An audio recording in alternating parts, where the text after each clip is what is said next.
Hi hello welcome to current TV news. ఆంధ్రప్రదేశ్లో పవన్ కళ్యాణ్ గారు CM అవ్వాలి అనేది చాలా మంది కోరిక, కళ కూడా.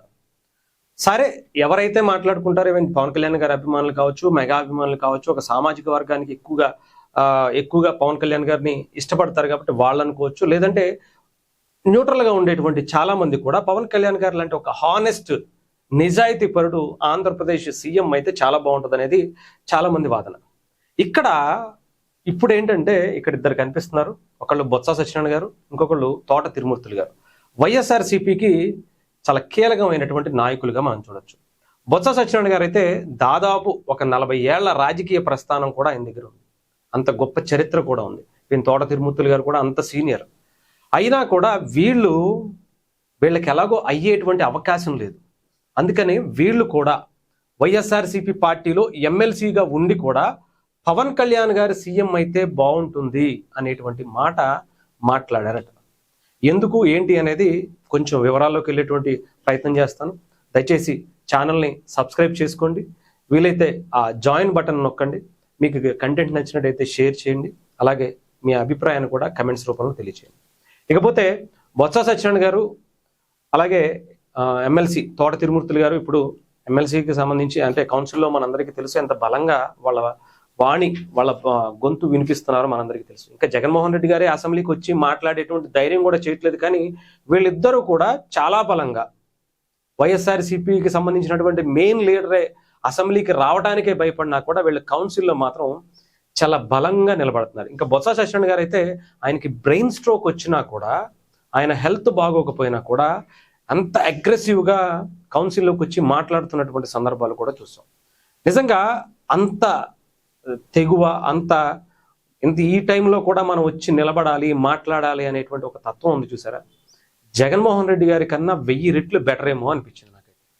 ఇక విషయానికి వెళ్తే ఇక్కడ చూడండి, ఇదిగోండి, చంద్రబాబు నాయుడు గారు జాతీయ రాజకీయాల్లోకి వెళతారు, ఆయనకి ఉప ప్రధాని లేదంటే ఇంకొక వేరే పదవులు వస్తాయని చెప్పి ప్రస్తుతానికి మీడియాలో, మెయిన్ స్ట్రీమ్ మీడియాలో, సోషల్ మీడియాలో కూడా బాగా వైరల్ అవుతుంది. ఇంకొక పక్క నారా లోకేష్ గారిని ఆంధ్రప్రదేశ్ సీఎంగా చేయాలనేటువంటి మాటలు కూడా వినపడుతున్నటువంటి పరిస్థితి. ఈ టైంలో బొత్స సత్యనారాయణ గారు కాపు సామాజిక వర్గానికి లేదా వైఎస్ఆర్సీపీ తరఫున ఉన్నటువంటి ఒక ప్రతినిధిగా మనం చూడవచ్చు.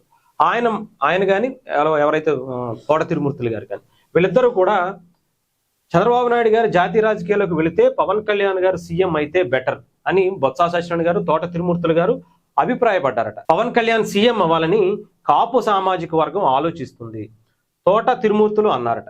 ఆయన సీఎం అయితే ఒక పెద్ద సామాజిక వర్గానికి ప్రాధాన్యత ఇచ్చినట్లు అవుతుందని చిట్ చాట్ లో బొత్స సత్యనారాయణ గారు అలాగే తోట తిరుమూర్తులు గారు మాట్లాడినటువంటి మాట.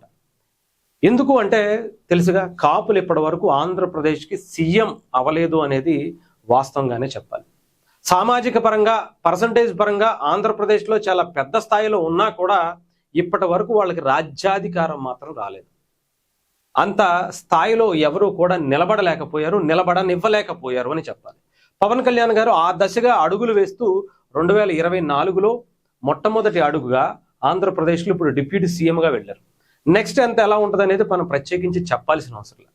బట్ ఈ టైంలో జాతీయ రాజకీయాల గురించి చంద్రబాబు నాయుడు గారు అటువైపు వెళ్తున్నారు అనేటువంటి ఈ టైంలో మరి మీరు ఏమనుకుంటున్నారు అంటే, డెఫినెట్గా చాలా మంది వైఎస్ఆర్సీపీకి సంబంధించినటువంటి నాయకులు అందరూ కూడా పవన్ కళ్యాణ్ గారి సీఎం అయితే బాగుంటుంది. ఎందుకు అంటే తప్పుని తప్పు అని చెప్తారు. అది ఆ పార్టీ అయినా ఈ పార్టీ అయినా ఎవరైనా సరే మంచిని మంచి అని చెప్తారు. మీరు గతంలో కనుక చూసుకుంటే 2019 నుంచి 24 వరకు వైఎస్ఆర్సీపీలో ఉన్నటువంటి అందరినీ ఆల్మోస్ట్ ఒక రేంజ్లో ఆడుకున్నటువంటి పవన్ కళ్యాణ్ గారు కొంతమంది నాయకుల్ని మాత్రం, వాళ్ళల్లో ఉండేటువంటి కొంత మంచి నాయకుల్ని మాత్రం పవన్ కళ్యాణ్ గారు మీరు మంచి చేస్తున్నారు, పలానా నాయకుడు మంచి చేస్తున్నాడు అనేటువంటి చెప్పినటువంటి సందర్భాలు కూడా ఉన్నాయి. ఎందుకంటే ఆయనకి హానెస్టీ అంత బలంగా ఉంటుంది. ఇప్పుడు వీళ్ళ ఉద్దేశం కూడా అదే. పవన్ కళ్యాణ్ గారు లాంటి వ్యక్తి డెఫినెట్గా సీఎం అయ్యేటువంటి అవకాశాలు ఉన్నాయి. చంద్రబాబు నాయుడు గారు కూడా అది చేస్తే ఒక సామాజిక వర్గానికి చాలా ప్రాధాన్యత ఇచ్చినటువంటి అవకాశం అయి ఉంటుంది. అంతేకాదు ఎన్నో సంవత్సరాల నుంచి, కొన్ని దశాబ్దాల నుంచి వాళ్ళ కలగా మిగిలిపోయినటువంటి ఆ రాజ్యాధికారం అనేది ఈసారి వచ్చేటువంటి పరిస్థితి ఉంటుంది అని కూడా చెప్పారు. అలాగే వాళ్ళ మద్దతు ఉంటుందా అంటే 100% ఉంటుంది. ఆయన గనక సీఎం అయితే చెప్తున్నాను కదా, కొంతమందికి నిద్ర పట్టదు, ఇంకొంతమందికి అసలు ఆంధ్రప్రదేశ్లో రాజకీయాలు చేసుకునేటువంటి పరిస్థితే ఉండదు, ప్రతిపక్ష పాత్ర వహిస్తున్నటువంటి వ్యక్తులుగా కూడా అనుకోవచ్చు. ఏదేమైనా సరే వీళ్ళు ఒక మాట ముందు అడిగి వాళ్ళ నాయకుడిని అడిగి చెప్పుంటే బాగుండేదేమో, లేదంటే మరి వాళ్ళ పరిస్థితి ఇప్పుడు ఏ రకంగా ఉందో, పైనుంచి ఏ రకంగా వాళ్ళని ఈ ప్రెజర్ పెట్టేటువంటి పరిస్థితి ఉందో, మీరు ఎలా మాట్లాడతారు ఏంటి అనేది మాట్లాడుతున్నారేమో అని అనిపించింది. బట్ ఏదేమైనా సరే ఆయన సీనియర్ అయినా ఈయన సీనియర్ అయినా వైఎస్ఆర్సీపీలో వాళ్ళకి ఆ అవకాశం రాదు రాదు రాదు అని నొక్కి వక్కాడించి మనం చెప్పడం కాదు, వాళ్ళే ఒక డిసైడ్ అయిపోయారు. సో ఇంకా జీవితంలో అక్కడ కాపులు సీఎంగా అయ్యేటువంటి పరిస్థితి లేదు కాబట్టే ఇలా పవన్ కళ్యాణ్ గారు అన్న అయితే గనక ఆ సామాజిక వర్గంలో ఉండేటువంటి ఒక ప్రతినిధులుగా అనేక దశాబ్దాలుగా రాజకీయ అనుభవం ఉన్నటువంటి వ్యక్తులుగా వాళ్ళు చెప్పినటువంటి పరిస్థితి కూడా మనం అనుకోవచ్చు. మీ అభిప్రాయాన్ని కూడా మీ కమెంట్స్ రూపంలో తెలియచేయండి.